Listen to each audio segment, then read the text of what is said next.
Well, there's two main reasons why I'm doing this. The first one, I think, in the first place, the reason why I started doing this with Yvonne a number of years ago was because when my hair originally fell out when I was a kid, I went to a support group where a woman came in to talk to us about wigs and the products that she was selling, and she talked about how like her experience with alopecia, and it was really fantastic until I, as an 11-year-old, speaking to a adult woman, a bald 11-year-old, because you know what it's like, is scary. And I said to her, I said, wow, you know, your wigs are really beautiful. Which one are you wearing?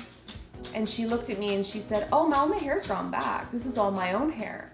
And I immediately felt like I had kind of been lied to.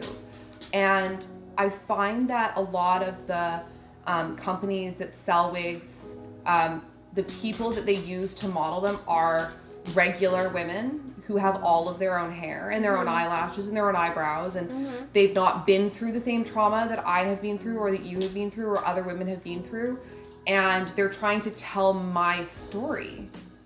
And I thought it was really important to be able for somebody to see me. Like, I want to see a wig on a woman who's like me. I want to see a wig on a woman who does not have a hairline, and I want to see how awesome that looks.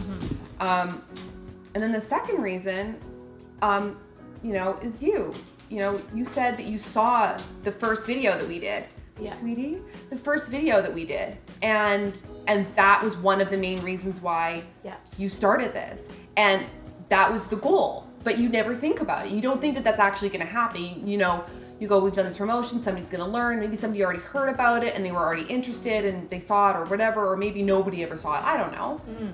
But you did, and it changed this whole experience for you. And that in and of itself is just mind-blowingly fantastic.